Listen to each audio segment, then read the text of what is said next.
Dia here from I-49, and you're listening to the Kingdom Leadership Advantage podcast with Dionne van Zyl. Today we're talking about partnering with God in your leadership, where we learn it's not what we can do for God, it's about what we can do together with Him. Join us for some incredible stories of breakthrough, transformation, and challenge. Let's dive in. Hey, Jasmine. Jazz, I know you like to be called, and we are so excited to have you. I know we've only recently met, but I was so impressed by your story, and I was so thrilled that you were willing to come on the podcast and share your story. So thank you and welcome. Thank you very much, Dionne. It's great to be here. I know we have some friends in common, and it's really part of that Kingdom network, right? That helps us move ahead, and it's great to meet the community here. Yeah, fantastic. Well, I know people are going to be fascinated by your story. I certainly was. So tell us a little about your story. How did we get to this podcast? Just walk us through the journey, some of the highlights of your career, what you've done, and some of the, for you, maybe because I know that there's been a recent highlight, so I'll let you share all of that. Tell us your story. Sure. Yeah. Dionne, thank you. Thanks for the opportunity to share this. Now, you see, I grew up as a Christian, meaning, going to church with my parents. And that was sort of my foundation from a moral compass perspective. And that's a very personal thing, right? That you experience as a child growing up. And sometimes you don't, I think initially I didn't realize the intersection between my personal and professional life. Right. And that becomes more and more accentuated over time. I think when you first go to church as a child, you just sort of learn to be a good person. You learn about the Bible. All the different verses don't really make sense to you. I mean, they don't really, they're there. And in a very sort of academic way, when you go through school, they apply and they sort of make sense. But they really make sense when you enter the professional world, when you're faced with all these different challenges as a leader. And sometimes they're not challenges to most people out there, but they're challenges because we're Christians. And that is in particular why the sort of whole kingdom perspective about how we live or respond to different things in our lives and make a difference. So, Rolf Emerson once said, right, that the voices that we hear in solitude grow faint and silent as we enter the world. He has a very secular perspective, but it actually applies in our Christian world as well. Because I realized that the voices that I heard in solitude as a child growing up, right, in my meditations, in my faith, became really the foundation of my business leadership as well. So let's talk a little bit about my professional career then, Dionne, as we get to that, right? So I'd love to hear that part. Yeah. So contextually, I was born in Singapore and I came to the United States over 20 years ago. So there was a cultural difference in terms of just entering a different context and being faced with a completely different environment. And I entered essentially in Silicon Valley where things are happening. There's a lot of hustling. There's a lot of cool technology. You want to be part of all that action. And I knew I had a lot to bring to the table as well. So that was very exciting. So my career essentially, which has spanned over 20 years in Silicon Valley, included having started and sold companies, having worked at PricewaterhouseCoopers, where I launched and led the Global Cloud Center of Excellence for almost a decade before moving on to heading a software company as the CEO for 4.5 years. And during that journey, I had the privilege of working with some of the world's best and top companies across the financial, banking, healthcare, retail, quick service restaurants, federal agencies around the world. So really sort of top-notch organizations and great people. At PwC, I had great teams I could work with. At Netreo, where I was CEO for 4.5 years, I was able to build a wonderful culture. And I'll talk a little bit more about that as well in terms of how I felt that sort of that Christian leadership really made a difference in setting the right tone and culture, and also provided me with that moral compass to lead. And then, as I went through this whole transition of being sort of bringing my Christian faith from the personal realm into understanding how it influenced my professional life, it's become something that I feel more emboldened to share now, because I realized that the principles that I had in Christian leadership, right, really helped me drive my professional leadership ethos. And I think more people need to learn about how they reconcile and reflect, and as well as count on this faith they have. So it's an advantage versus, a crisis point or a conflict, right, in your mind. Yeah. Wow. That's a fantastic career. And you're only just getting started. So tell us Yes. about your educational, because that's just as interesting to me. What's your educational journey been? Right. So I was educated in Singapore, in the National University of Singapore, in political science. So it's a very different sort of background when you think of a business leader in the Right. technology space. So I moved to the United States, and then when I came here, I started running some software companies. We started them, we sold them, and I realized that my background in political science, while very helpful in providing a strategic framework for thinking through things, it was helpful to also layer in some business foundations and taxonomy. So I did my MBA at the Haas School of Business at UC Berkeley, which was a transformational experience because I had the opportunity to network with many people across different industries, especially technology, and across different walks of life, and to understand the intersectionality of everything that we go through, So I really felt more included and inclusive. While before I felt like I was the outsider with that Singapore education, coming into the United States doing my MBA after a few years of working, I realized that there were many out there similar to me in terms of profiles. People had come from all over the world, people who were adapting, who were intelligent, who had a lot of cool insights, a lot to share, who were very diverse and very compelling when it comes to providing and creating value propositions for companies, right? A lot, meaning a lot of value to deliver. And that intersectionality was very exciting. And then most recently, I have been embarking on a doctoral program in organizational change and leadership. And a lot of that is because I feel that my MBA program, while awesome in providing a strategic framework on accounting, finance, strategy, and the likes, didn't quite at that time equip me, or maybe I didn't absorb the lessons as much because I didn't realize how important it was. And that's in organizational change and leadership, because Mm. in business, more than anything else, it is super important to work with people.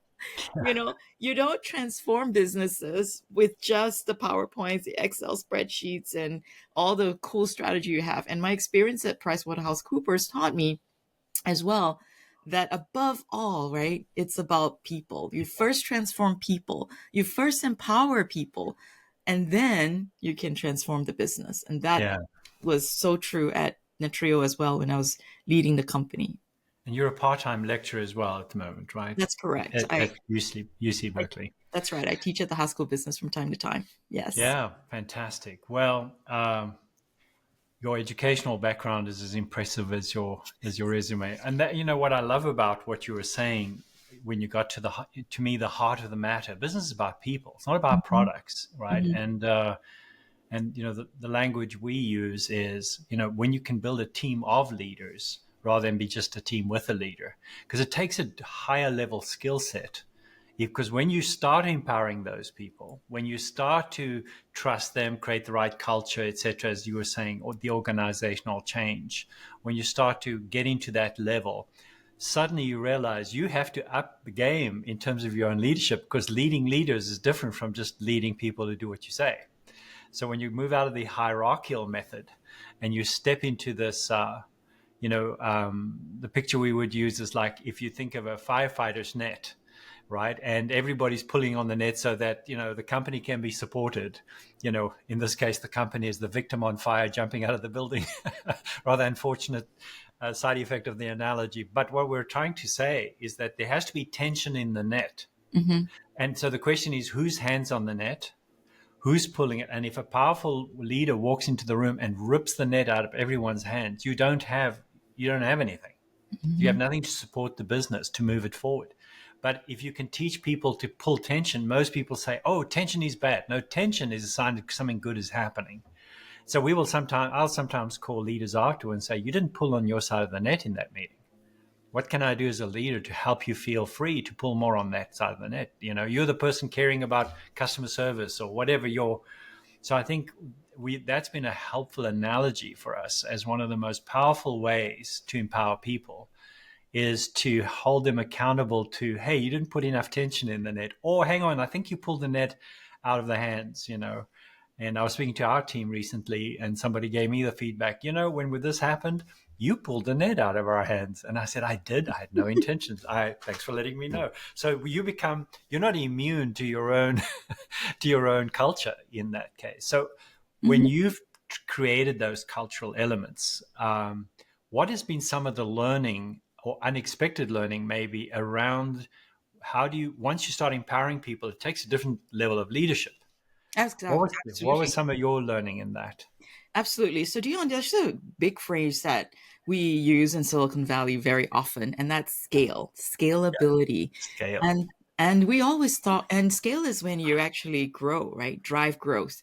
Right. Now, a leader can be great in terms of just like hauling the whole team across. That's a traditional thing where you're that iconic, maybe megalomaniac, dictator that tells everybody what to do and everybody just follows your instructions. And the way we think about it in silicon software companies, especially in technology realm, is that that's not very scalable because the leader then has to dictate and direct every decision that the company makes. How many hours do you have a day to do that, right? At the end of the day, you're just going to wear yourself out. And the whole thing here, instead of doing that dictatorial, directional thing, is to figure out how to delegate, how to trust people, how to create the right frameworks to delegate. And by delegate, I do not mean devolving responsibility and, not being part of it, but really that creates then the question, how do you do this delegation? You do this delegation when you're able to trust the team, when the team's empowered, when they have this fearlessness about being able to articulate some of their thoughts and then make their mistakes, right, as well, in a comfortable way within an organization, a safe way, so that we can A, celebrate failures, and then B, succeed, in an unencumbered way, because each individual is empowered to perform. So instead of one person pulling the whole company ahead, you then have the whole company pushing the wagon from behind because everyone's empowered in their own departments. So be it in sales, marketing, product, and so forth, they understand the key leadership. We communicate, we teach, we grow as a company so much more when everyone's sort of sharing the load and thinking about each other's specific issues, so that we can count on each other versus only the leader doing it. So hopefully that helps set us perspective, because it's a different sort of mindset, right? Different sort of framing, where in the past, they always say the buck stops at the leader. The leader's the one driving. It's true. And they often say, in different companies, that leadership's not about being in a committee. And that's also true. However, the leader needs to count on the rest of the team for feedback. And it's the team that really needs to also, as part of the ethical responsibility and accountability, to ensure that they're constantly questioning the status quo together with the leader, not just in this blind hero worship style, but really in intentionally applying their intellectual caliber behind every decision that we're making collectively. I love that. You said so many key things in there. So I want to pick a couple of, go after a couple of them. Well, the difference between a committee and what you're saying is a committee only bears collective responsibility. Whereas an individual, what you're saying is you're empowering individuals to carry that responsibility. Many times we give people the responsibility without the authority because we don't want them to make a mistake. So the effort in the attempt to stop your team from making mistakes. Now, look, there has to be broad boundaries. You don't want to let them make, catastrophic mistakes that puts the business at risk. However, there has to be broader boundaries around their learning. And so with the trust comes almost a little entrepreneurial risk with that individual, right? Because you're saying, hey, Jazz, I trust you to do this. Or you're saying to me, you know, I trust you to do this. Here are the broad boundaries. And it's interesting, though, because this issue of trust, I mean, we've all, you know, listened to Simon Sinek and, you know, Circle of Safety and culture, and I think he's spot on. I love his clarity of thought as a thought leader. But I think when it gets down to implementing it in a business, I have found most CEOs take the view, you have to earn my trust. And to me, that's one of the most dangerous business concepts, because what you're saying is that nobody really is fully trusted, because what does earn mean? And when is that? And you didn't set the standard. Nobody knows what that means. How do they know they've reached it, etc.? But when you give somebody the gift of trust and then say to them, this is how you don't break my trust. So in our case, we would say something like, hey, this is how you don't break my trust. Doesn't mean you don't make a mistake.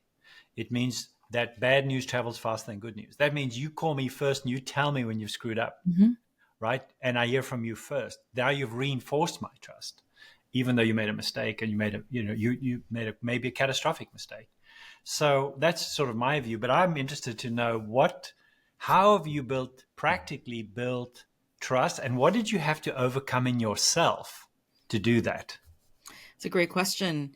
So I think of trust as a process, not the outcome. You know, I think of it as a continuum, and I think of it resting a lot on communication, as you also intimated earlier.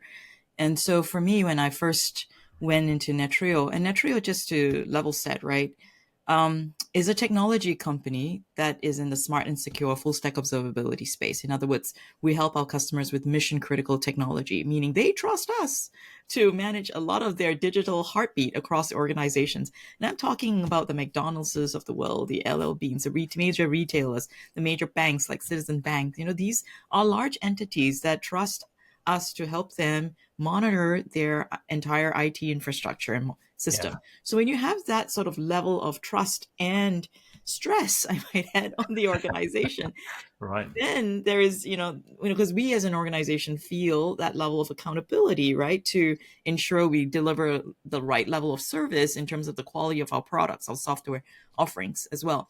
So it all kind of cascades that. And the question then is, what do we do as an organization to establish trust among ourselves so that we have each other, back? And so one of the first things I entered into organizations was to set our values. And this was a strange thing, because when I entered, Netreo had been a company that had been around for almost 20 years already. So that was sort of a cultural framework or some kind of value framework there.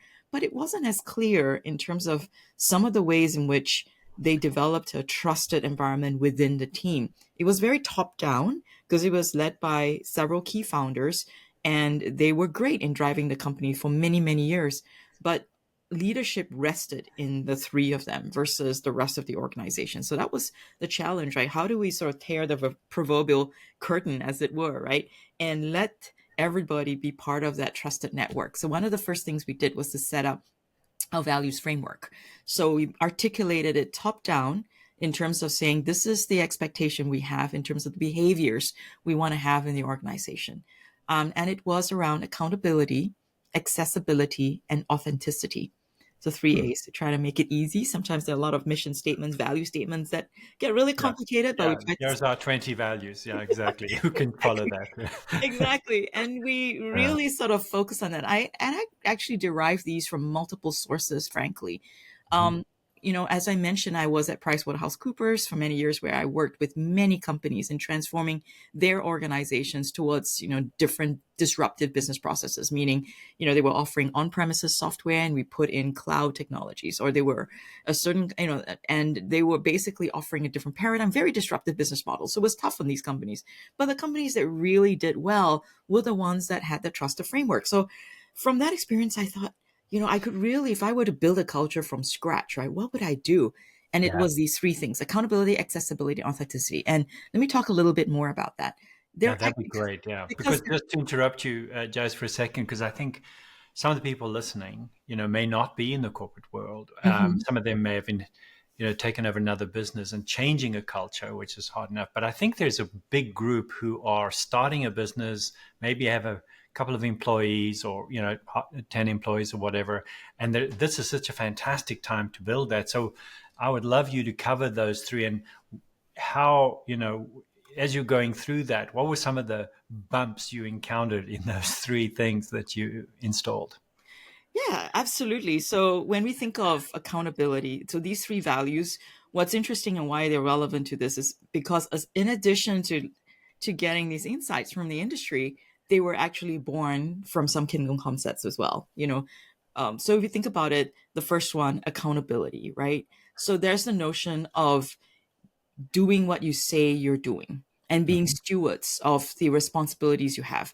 On the commercial professional world, that translated into QB, like setting up your key success factors and your different sort of measurable outcomes, right?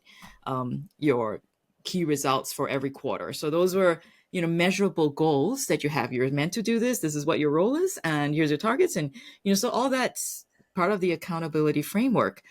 But from a stewardship perspective, in terms of the kingdom, it's the notion of empowering our team members to act like owners and take leadership in what they're doing.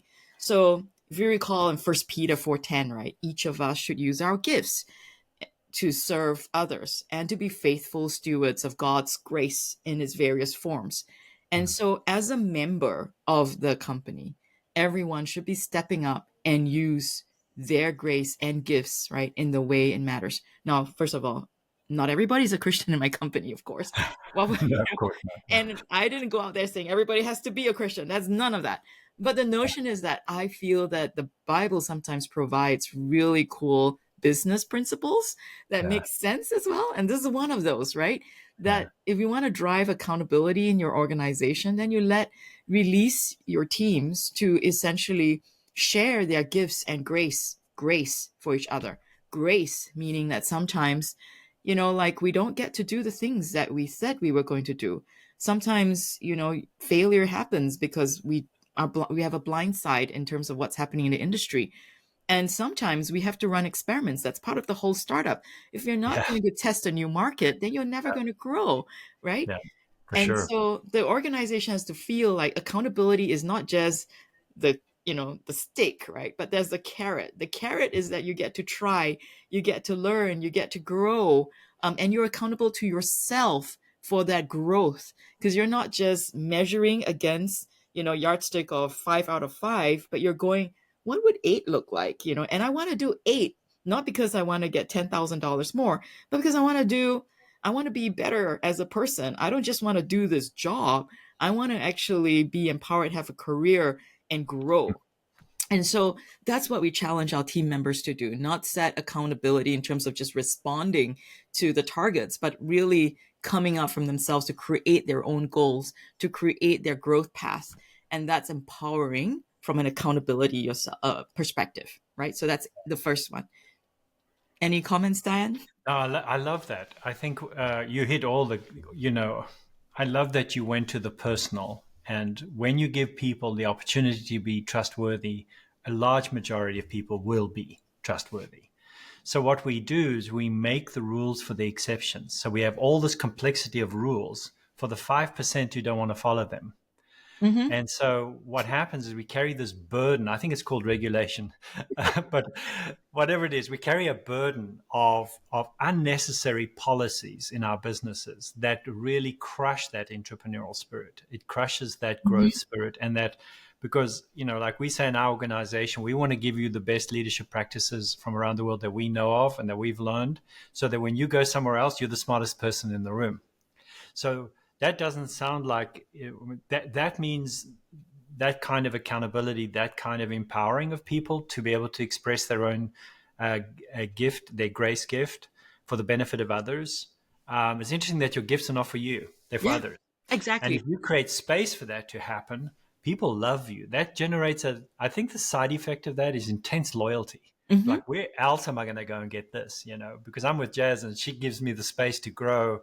I don't see where else, even if someone offers them a better salary, it's rare they'll switch if they can get out of a toxic environment and be in a growing environment, I mean, that's a huge way to attract talent, I think, and attract wonderful people. Absolutely, absolutely. So there's that hidden agenda, in a sense where but it's not hidden, yeah, because everybody's aware that it's Right. not accountability is not about being dinged and getting your salary deducted. It's really about being accountable to your gifts. So the Right. second thing that ties in with that is authenticity, Mm. and the second A is key because you really want to bring the best of people's capabilities and we say what we say we can do and be what we can be, and it's part of that culture of inclusivity, Mhm. because we want the team members to feel that they can be themselves. And part of this is key because it's actually part of ties in with innovation, ties in with inclusivity, ties in with the whole notion of intersectionality, like I talked about, where all of us come from different cultures, we come from different backgrounds. As a global software team, I mean, we had 30 people to start with, and then over the COVID period, we tripled our size globally, and that is very A lot of different. work. A lot of different, yes, a lot of Yeah. work bringing the teams together. You're going to have a lot of people with different backgrounds, but we really wanted everyone to celebrate their authentic self. Why is that important? That's important because how it's also grounded in Christian sort of beliefs. So remember Romans 12:2, where it talks about not conforming to the pattern of the world, but be transformed Right. by the Right. renewing of our mind. And that notion of not conforming to the pattern of the world is key, right? Because each of us need to be our authentic self. I am authentically Asian woman, a mother, and I want to ensure that I'm accountable to my family as well in terms of things I believe in. And if I have an idea, I want to share that. And that brings us to the third A, actually, quite quickly, too, and that's accessibility. Because Mm. Romans 12:12 talks about being transformed by the renewing of our mind. And so accessibility takes the open door concept to open mind concept further. Hmm. And that, from a leadership and from a team perspective, is critical. They need to know that they can't, it's not just about me having an open mind. It's about them also, everybody on the team having an open mind, challenging ourselves, right? To be authentic, to challenge the status quo. And that comes a lot from the Berkeley principles, because at High School of Business at Berkeley, one of the things we go with, our defining principles is challenge the status quo. And that really drives that innovative sort of spirit and that safe environment. Because now I've said everyone can be the authentic self. You can raise an idea, you can make a mistake. We will sit there, we will have the grace, but you will push us further and we'll go through with you on this process because this failure is not yours, it's ours. We have talked through it, we have calculated the risk. We believe we can do this as a team. We know what's going to happen. We're going to watch for a lot of things that happen and we're going to grow very quickly. We're going to try new things. And so we did. We launched a SaaS offering. We launched different pricing models. We did a whole bunch of different branding exercises, a lot of market penetration things. We changed our ideal customer profile.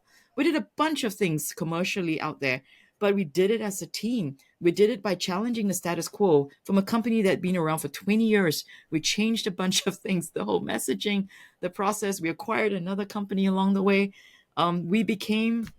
We were on Inc. 5000 as one of America's fastest growing companies for 8 consecutive years. And that's Wow. hard. That's hard. It is hard to do. Yeah. Yes. And I think I attribute that a lot to our AAA kind of concept, right? Having the foundation of accountability where people are challenging themselves to come up with new ideas, challenging themselves to do more, having the authenticity to say what they say they are doing, be who they are. So we definitely have a super supportive LGBTQ community. But beyond that, it was that renewing of mind, right? And constantly being true to ourselves. If we see something that doesn't feel right, we're going to fix it. And we're going to be kind to others if we see something in some other place. So, for example, sales and product, that's a classic kind Yeah. of thing that happens, right? Sales Right. always sells more than what the product can achieve.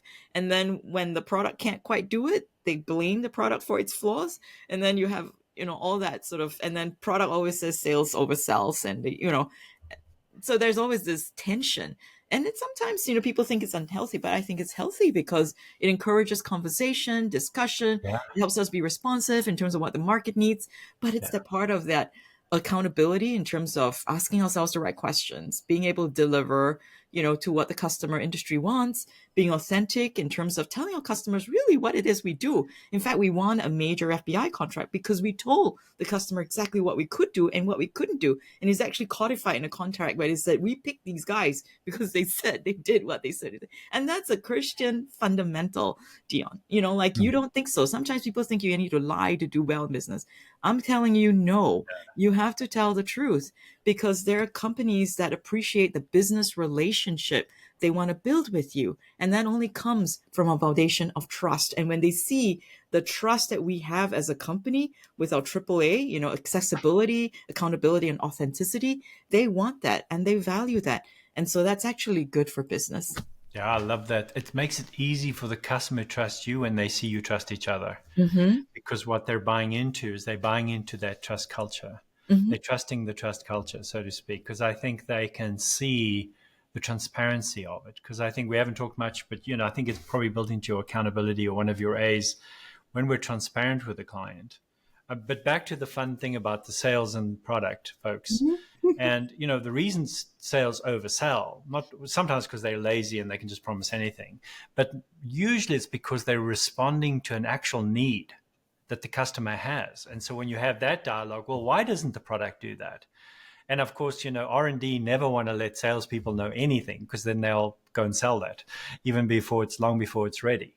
So we, in being in a software company, we used to have so many rules around, salespeople are not allowed to sell the next generation of the product.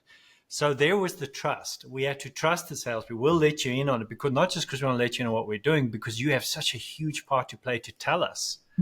I think salespeople, but also customer support people. Sometimes we look at customer support as sort of the back office, but sometimes that can be a very powerful front office function.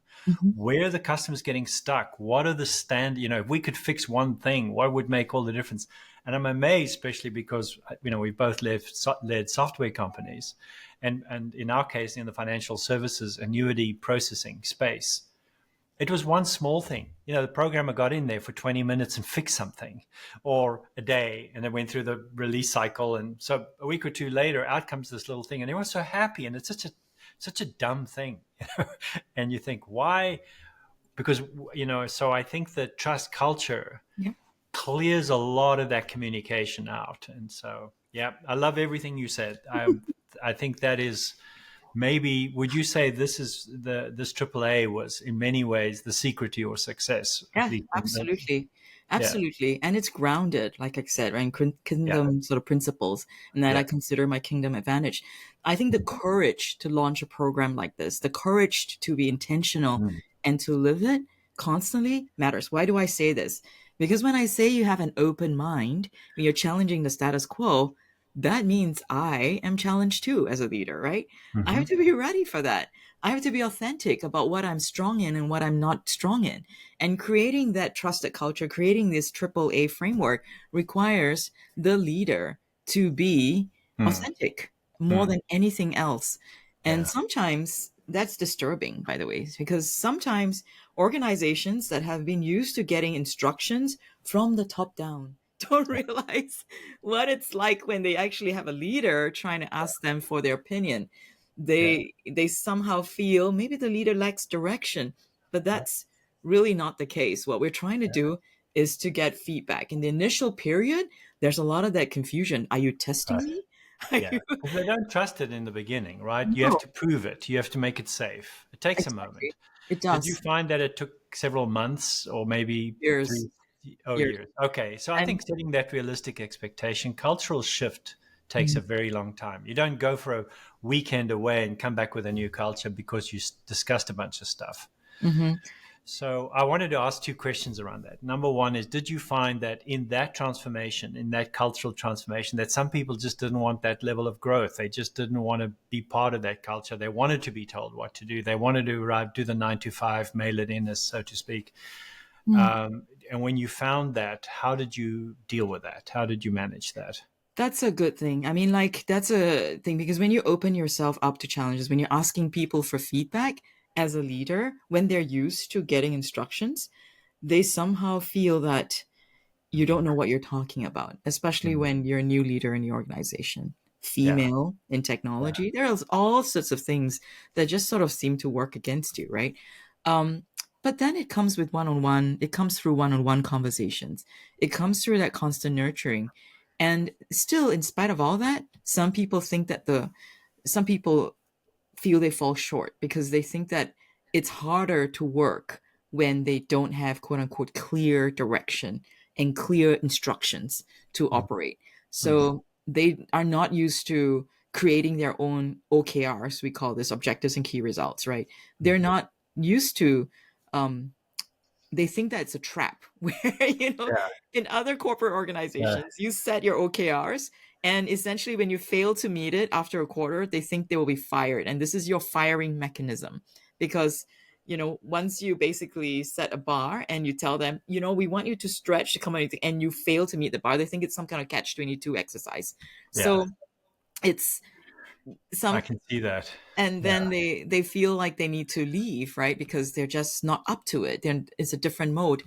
And there's some people who are then also, quite honestly, exposed as part of that process because they wanted to be part of a different kind of momentum, which is, more laid back, do my job, stick in the thing. Right. And Right. They unfortunately, don't fit in that culture, though. They don't fit. and so it's part of a selection criteria, right? I mean, they select themselves out of this game. Yeah. I would say, Dionne, I mean, like when you talk about trust and the magic of God, right? In many ways, for me, when I went into this journey in December 2019, it was just before COVID, and this journey would have been dramatically more challenging had it not been for COVID, which is a very unusual statement, I know, because most people think that COVID is a challenge, and it is. I mean, it presented its own challenges, but what it did was it really changed the rules of the game. We suddenly went into being a remote organization. We suddenly had to establish different types of communication styles. We were all in a crisis mode. Everyone was willing to accept a new way of working.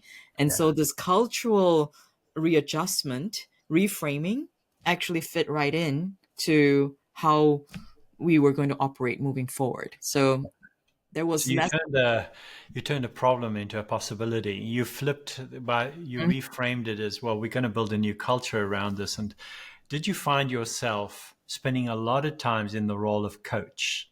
For sure. Coach this constantly, the AAA, into the culture? For sure.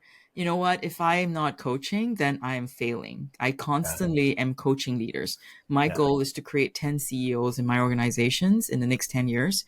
And I feel like I have been able to empower some of those, not just in my near leadership team, but those around, to give them a glimpse of what leadership is like, what what the kind of decisions I've had to make, the kind of feedback they would have given me. What would you have done if you were in my role? To understand why these decisions have been made versus have them just made for them, to give them a choice to play from an accountability perspective, to step up or to step down as they see fit. So for sure, coaching is part of the whole game, which is really why I went and did my doctoral work in organizational change and leadership, because I wanted to coach myself too, Dionne, because I felt like I wanted to understand a little bit more about what my leadership style was about and how I could coach others more confidently. Yeah, well, that's so interesting. In my own more academic study, studying the best leaders, I one day I sat down because I created a framework because I noticed that not everybody's leadership insights and wisdom and strategies sometimes were contradictory. Mm-hmm. Sometimes they were complementary, and sometimes they had this contrariety relationship, which gave me the idea from Aristotle, who figured out that in any language there are only 4 sentences, and they have those same 3 relationships. So having taught logic and so on, I stole that framework from Aristotle. I didn't think he'd mind, and then I used it as the framework for my own studies. And as I put that together, it occurred to me that because then I started being asked by a lot of people, well, what's the one thing? People always want to know, what's the biggest thing? What's the biggest shift? And I thought probably self-awareness. if I were to pick like Mhm. one thing and say, okay, if you can create self-awareness in an individual, Mm. right? So I wanted to know, that was my one thing, but what was there one thing that you discovered, man, if I can if I can turn that knob for this person or for this team, things will shift quickly. In other words, what's the needle mover in your view as you implemented the AAA? Yeah, I think, I agree with self-awareness as being a foundational notion of this, because we had to be reflective, we had to be intentional as we looked at the three A's, triple A's, and see, how could we be, a higher performing organization, how it began with an individual. Um, it goes back to trust, really, and that whole framework of evolving together, and learning together, and creating that fearless organization because we trust each other, and I can trust in the team members to tell me the truth. And I feel at the end of it, when people were able to speak to power the truth, like tell me, hey, it's not going the right way, Jazz, like, let's move. Here's the thing, Dan, like when you talked about the different leadership actions and how they sometimes are contradictory, right? Sometimes it's not because it's contradictory, but circumstances have changed in technology, especially in software. Things Oh yeah. change Yeah, super by the fast. day or the hour. Exactly. But think of Right. how Gen AI has disrupted all of Oh, us, right? The huge. Yeah. potential of it, and the thought around that. And that requires an intentional approach to upskilling. This is when cloud came about, any new wave of technology. When cloud first came about, when BI first, there's always this new wave that you've seen in your history, right? And it all create the environment that encourages people to grow and scale, and know that they continue to belong even Mhm. when things have changed. It's by That's essentially huge. looking at upskilling people, Yeah. like driving the right behaviors in terms of collaboration, Yeah. and essentially creating the right environment Yeah. for that in terms of being accepting of failure. So Mhm. Albert Bandura talks about social cognitive theory, and that's the foundation of my thesis around, startups to scale ups, and how we continue to drive innovation in that environment of change. And it's that, right? Because we know we're going to be disrupted. We Yeah. know we need to be disruptive, and we know we Yeah. need to disrupt ourselves constantly. So if there's change, so the question is, how do we design an organization that can constantly change while still being true and authentic to their spirit? Yeah. Well, my mind's going in about 10 directions. So let me pick this one. Let's go back to your statement about startup to scale up. So, what do you think's the key? Because it looks like there's almost a barrier of entrance. If you look at the bell curve, right, as we're trying, we get some success, but how do we move from there to, let's call the top prime? Well, we can discuss what prime means, but to get to that, you have to scale. And it would seem to me that the scaling part is where the leader has a certain capacity to initiate something and tend to be generalists. When you first start a company, you do everything. Then you attract a pile of generalists. Then you're starting to put people in their lane, more and more specialist. And then at some point, does the leader, does the startup person, does the entrepreneur run out of leadership skill or ability to where they can't scale it anymore because they can't keep their finger on every moving thing? Because I think what you just described in the AAAs, this is the culture that allows you to scale. But what do you think is the leadership element that blocks that scaling? That's a great question. It's a great question, not in a flippant sort of way, but it really is a great one, because you know why? I think that the leader's role is to really empower the team, and we are designing ourselves into obsolescence. Yep. So if we design ourselves to be the pillar and the single source of truth, then we have Right. created a single source of weakness for the entire organization. It becomes, instead of pillar of strength, it becomes the pillar of, Yeah. salt or Yeah. whatever, the worst thing that could happen, because everyone needs, imagine if you only had one giant pillar versus just structurally a number of pillars across the organization can support it, right? So we're not about strengthening the leader. Some people have this weird idea, and some organizations think it's all about supporting the leader. Yes, I agree, but it's not. It's about supporting the organization. The organization is not the leader. I know some founders are going to be like, "What?" But truly, if you want your company to thrive, your idea to see its light of day and to get innovation, it's shared thinking, it's shared capabilities, shared capacity to execute.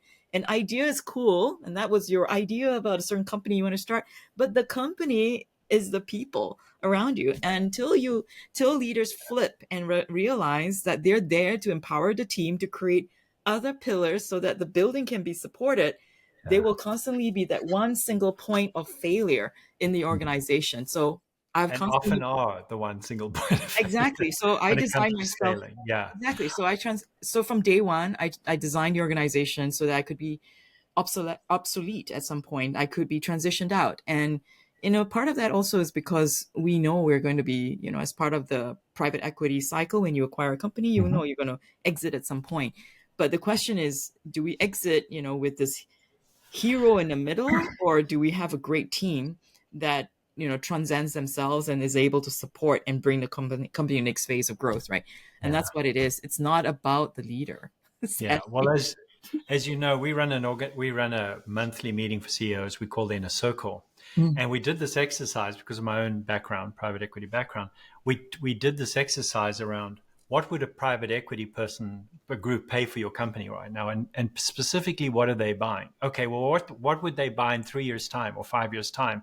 And if you could change one thing now to really seriously upscale the value, and it's a bit of a trick question because I'm really leading to what we just talked about. I'm creating self-awareness in the leader on two fronts. One, you can't be the source of all wisdom and truth. It can't be built around you, because then the companies, if you sell the business, you leave, the IP walks out the door, right? So you can't have the IP leaving. You can't be the primary brilliance of the organization. So if you're going to build away from yourself into a team, then the company's buying a team. And when they realize that people don't invest in products or even the customers you have, they invest in the team. Because can the team take our equity? Can they take this capital and return it can it come back with a return? And can this leader and this team pull that off? And it doesn't mean they have to have all the answers.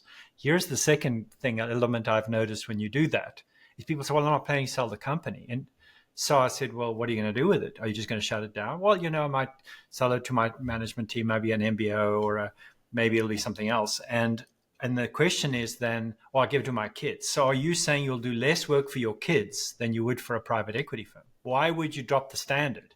Because private equity firms will raise the bar, annoyingly so, because they have expectations of return on capital, and I think when they see the power of this kind of team component, I think more and more they're recognizing investing in an individual is a high risk investment.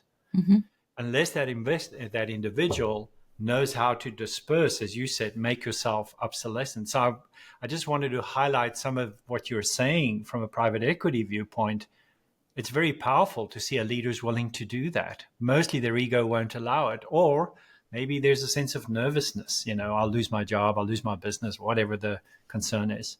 How have you managed that? I mean, you've worked with private equity firms, and I know that's a love-hate relationship, to put it kindly. Well, primarily it makes sense. I mean, what they're trying to do, and oftentimes they seem like the evil empire, but no, not really. Yeah. I mean, what they're trying to do is to build value, right, for the shareholders and for the company. And what the founders are trying to do oftentimes is they have a great product, they have a great idea. They like to see it thrive. They don't want to have it acquired by someone that's going to kill the product, right? And that'd be really sad. All the years of work that they've put in to, create that impact in the market, to then find that they're going to be absorbed and the product doesn't make sense. It just is really disappointing of someone's life's work. So the private equity team members can really play a great role in driving greater value and taking the company to the next phase of growth, to explore, expand possibilities that the founders themselves, may not have been able to get, through either, just to, because some people may not be familiar with this market, through either cash, in terms of capital, or through intelligence by having great sort of new people with capabilities, right, that can help take the company to the next phase of growth, because they have new skill sets that the founders themselves didn't have before. Which is back to self-awareness. Right, exactly. And wouldn't you say humility plays a big role? I mean, don't you think in the leader, humility allows you to hire people better than yourself? Absolutely, because in order to build a great team, and this has always been my rule, I only hire people better than I am in every different way. So what do I mean by that? I hire the person, I know what good marketing looks like, and I'm going to hire someone who today may not be able to bring the best marketing strategy, but they have the ramp and the way to do that. Or I can bring in the best, person I know in product management, much better than my own capability and capacity and knowledge. But they'll be able to drive the organization in many ways. And that actually is a way I celebrate my capabilities. That, wow, if there's any ego, is the fact that I'm able to bring such an awesome person that's 2-3 times better than I am to join me in this adventure to transform a company. And I'm really blessed to have been able to attract a bunch of cool people that want to be part of the journey because they feel they can be accountable to their own goals and grow, right? And take the company because they know they were working with a leader who will respect their perspectives, allow them to be authentic in their intellectual pursuits, intentional in their plans, as well as being open to the market about different things. So it gives them a canvas, as we talked about earlier, right, to explore. And attracting that sort of talent is the sort of ego boost I'll give myself versus saying, Yeah. I want to be the smartest That's person right. in the room. Oh my gosh, I can't. That will take the company down. And Yeah. that's key to, I think, running a good company, really. I think that's the red flag. If you're as a leader are sitting in the room and you're the smartest person in the room, you're really lousy at hiring people. Exactly. That's what Exactly. that And you're means. also attracting people. No, And yeah. and You need to get out more. exactly. And so that's what private equity sometimes does. They have access to Yeah. different people. It's not Yeah. just the cash, it's the people and all that. So, they're Mm, not necessarily the bad guys. So, to that mm. earlier conversation about working with private equity and how challenging it is actually could be really positive. And also there's a level of accountability. Sometimes you want to talk to someone about something. But you want to Right. be able to say, here's where we are, where could we Mm, be?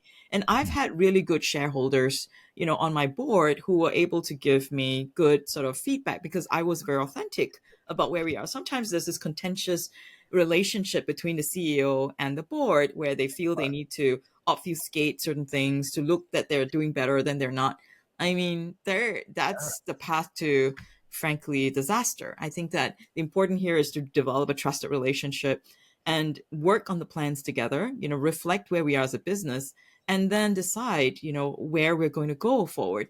I think that actually, if you think of job security, is more secure than if I were to create this veneer of invulnerability and then and then go to the board and say everything's okay, like I Oh, don't need any help from anybody. oh, yeah, yeah. That's I think not very helpful because then I'm not able to harness and leverage their connections as well, their intellectual perspectives, their view of all the other companies out there that I, in my current, like capacity, am not able to see. I'm not able to see all the industry, but they can just be that sounding board, which is fantastic. So I think that sometimes leaders need to understand that. And it's tough. It's tough for founders who have been driving the company on their own for many years, who have been the oracles of truth to the entire company because people have followed them, right? They've joined the company because they believe in the cult of that personality, of Yeah. that capability. And Yeah. when the founder then turns around and says,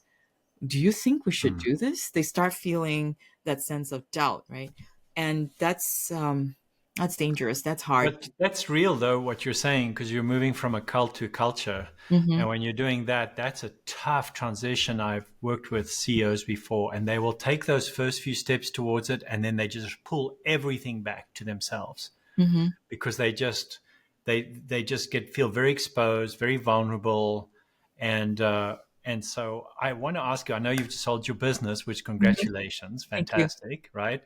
Um, you're about to start a new business, let's say. What are the first three hires you make? I wouldn't say they're hires, I'd say partners. I'd Okay, say companions. I'd say business team members. team members, Like, what right? are the first three team members you're looking for? Yeah, and I would say that the spirit of that is because they are part of my key collaborators, Right, my co-conspirators, if I want to put it right, in a fun way, But truly, they would be folks that we have an ability to evolve together. Our capabilities will change, and we all bring something to the table, that complement each other. So for example, I know, and you talked about how CEOs can be generalists. Actually, we aren't necessarily, we're not born that way. We're Hmm. born with specific sort of That's core right. Yeah. capabilities that we Yeah. have. Yeah. So maybe it was in marketing, maybe it was in sales, maybe it was in product, right? In many technology companies, it's product. And they lack maybe some go-to-market skills. They don't know how to sell the product. And so surrounding themselves with someone like the team with strong folks that have complementary capabilities is key. And the next thing to recognize is that the company's direction may change. So the capabilities exactly may not be the right fit as the company moves on. So then it becomes a notion of being able to communicate and collaborate. So finding people that I love working with, companions through this process, is key. So and so in that trusted framework of evolution for a startup to create, that's what I'm looking for. So yes, I'm looking for companions who have the right capabilities, who have the right collaborative spirit, so that we can continue to thrive together, and so that we can create, right, a lot of cool new things. So those are some of my, 4 C's. I'm a marketing, like lecturer, right? So I do these things, 4 C's. Yeah. No, I love it. I've got three, so you got four. You know what I love about that is you dismissed you didn't go down to. Well, I didn't think you would. As you didn't start picking. Well, I need a CFO or whatever. You didn't look for function. You Mm. talked about the person, and I love that. The 3 C's that we work off is character, competence, and chemistry. Do I like them?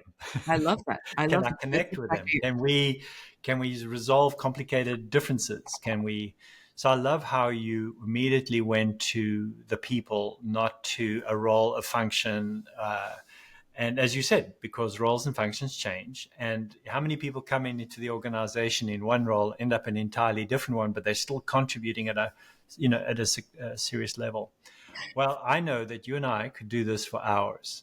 And in fact, I would love to do that because I just love the way you think and I love the way you approach things and just feel the kindred spirit. I did want to ask you as we kind of wrap this up. Firstly, was there anything like, can we left some loose threads that you would like to go back to and just pick up because we moved pretty quickly through the different concepts. Was there anything you wanted to add before we get to the last question? I think it's important to also note in a self-aware way, right, that not everybody likes me. And I know it sounds like a very rosy thing, but I think it's something that leaders need to understand. Sometimes what we do and who we are is not something that others would like. And I know that some of the things I've done may have definitely rubbed people the wrong way because it's not aligned to the way they've thought before. Or maybe I've not been able to establish as much respect as I wished I could. And that's part of, as Christians, understanding ourselves, our flawed nature. I'm not going to say it's all on them because sometimes it's on me. And that's one of the challenges of leadership, right? Being able to discern from multiple voices, from multiple things that are happening that are there. And while I paint this, invulnerable picture of the 3 A's working great and, rolling out everything, it's really challenging. Oh, And yeah. that and that's why it's important to trust in the Lord. When I go home, when I go back into my shell, right? I want to be liked by everybody. I mean, I'm a very people oriented, driven person. I try, but sometimes one person's direction and one person's perspectives is very different from someone else's. And as the leader, I have to make choices, and sometimes it's not the right choice. Sometimes the company needs a different skill sets from what this person's offering, and we need to coach a person out of the organization. There are tough things that leaders have to do. There are tough things that we need to do to prune, our tree, to prune the organization so they can grow better. There are tough things we need to do to nurture the soil, to have everyone motivated to do the right things and to continue to collaborate with each other in spite Yeah. of the circumstances, right? And so I want to say that a lot of this I've tried to set in framework for the teams, and I feel that the grounding that I have, in terms of my Christian foundation, makes it important for me, not just in terms of the principles that I borrowed from the Bible, management principles that I borrowed from the Bible, but also management principles with respect to how I heal my spirit, as I return home and, away from the world, right? To renew my strength. And that's really important. Driving that balance between me as a leader, me as a mother, me as, someone accountable to myself, to rest. And the one thing that I think, as you can tell, I'm alluding to as well, Isaiah 40:31 is something that I lean on so much, right? That those who hope in the Lord will renew our strength. We will soar on wings like eagles. They will run and not grow weary. They will walk and not grow faint. This is something that I lean on all the time.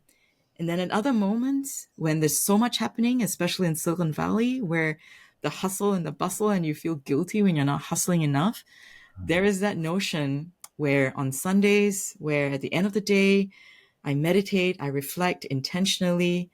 And it's part of that whole notion of being still, right? And knowing that He is the Lord and He will take care of us, as I'm taking care of those around me. And so trusting in the Lord is a huge part of this process as well. And that's huge, because even if I'm not liked, and I cannot be liked, by the way, and I tell myself that too, but sometimes, I'm a person in motion. I'm a work in progress, and I lean on the Lord. And I'm God's handiwork. I'm leaning on the Lord. I'm trusting Him to open the doors for me, to do the right thing, and to interact in the right way, and to coach people in the right way, because that's a huge responsibility. Coaching others, that's huge. But it's not coming from me. It's coming from God. And I'm just that beacon of light. And I want to transform the world with Him, not for Him. Yeah. I love that. I love that. And we probably just started the second hour of conversation if we go down the road. But the good news is, even when others don't like you, He likes you always. And He does not change, right? He adores you. And I think that's the thing, when we realize that in that sweet relationship that we have with Him, you alluded to three big things there. One is that you come back and you're centered back in rest in Him. Be still. And when you're that quiet, that's like a very deep level of rest, a very deep level of peace, stillness, because you're stopping all the noise in your head. You're hitting the pause button and giving yourself that opportunity to be strengthened in the Lord. So I love that. And you talked about trust, and that's a childlike thing, trust. Mm-hmm. I don't think we ever grow out of that. We don't, what's the word? We don't matriculate out of, I'm past the trust thing now. Yeah. So we don't graduate, is the word I was looking for earlier. So I think that I'd love to leave this last question with you. So what do you know that you know that you know about what the Lord is like? What have you learned about what He's like? That's a great point.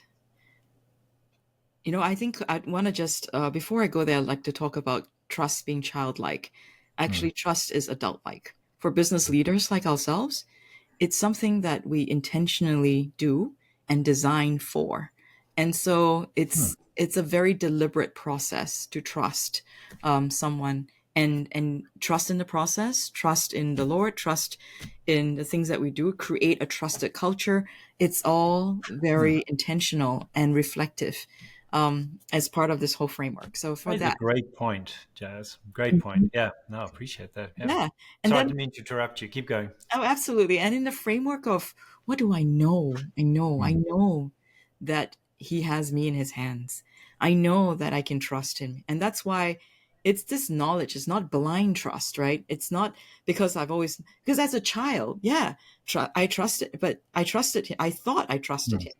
But when you are faced with key decisions where, when a vendor asks you when a customer asks you potentially for a bribe, to pull through a deal, that's a clear wow, and I need to lean on God, on my principles that I grew up with, to say no, and have that moral compass to say no.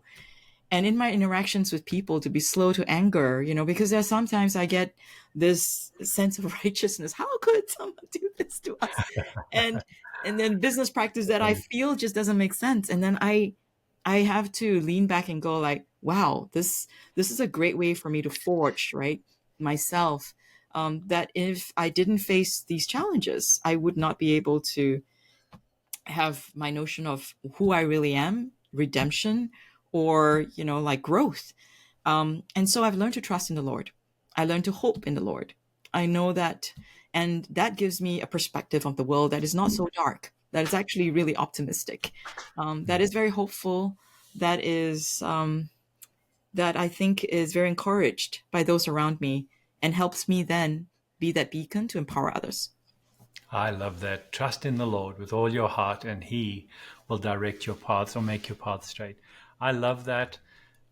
What a delight it's been. So thank you so much for joining us. And I'm sure we'll definitely have you back. And I'm sure in the comments we'll get a bunch of great questions that will arise from this time. So just, you've had a fantastic career. It sounds like you've had an incredible testimony. You've had a partnership with the Lord that's been amazing, a real inspiration. And I'm sure people who are watching this, are just lifted up into a far more challenged environment, because I think the point is we're being offered by the Lord in this partnership. He called it a yoke. Take my yoke upon you, because my yoke is easy, my burden is light. That was the promise. And to meet people who've actually done that or doing that, such as yourself, was a real inspiration. Thank you so much. I'll give you the closing words. Thank you. I appreciate this opportunity to share. I think sometimes people think that Christians or Christian leadership and this whole notion of trust leads to sort of laziness intellectually. I want to say that a lot of it rests in the ability to leverage our gifts. And our gifts include our education, our intelligence, our data, ability to process data, our ability to interact with people and all that. And those are our gifts. There's nothing that is sort of shameful about our ability to challenge the status quo and to intellectually do the right thing as well. When we work with the Lord, it is working with the Lord, leveraging these gifts, right? And applying the grace that we have to lead the teams that establishes that trusted environment. So I just want to say that it's not just about praying for an outcome. It's actually a lot about doing an outcome with the Lord as well, and knowing that we do our best with the gifts that we have and the grace of the circumstance, grace of those around us, to actually create, right, an innovative culture that can meet the needs of, whatever company that you're there to lead. So I hope that encourages our teams here, to continue to grow and to learn, not just in their faith in the Lord, but also in sort of the ways of the world, or, things that are from a business perspective strategy, which is why I continue to teach in business, and I continue to, want to keep growing from an academic perspective. And that's, I think, part of our intellectual responsibility as Christians. Thank you so much, Jazz. We really appreciate it. We hope you enjoyed today's podcast. As always, thanks for listening. If you'd like to hear more of this kind of content or submit a question for us to answer live, visit us at dionnevanzyl.com or check the link in the description.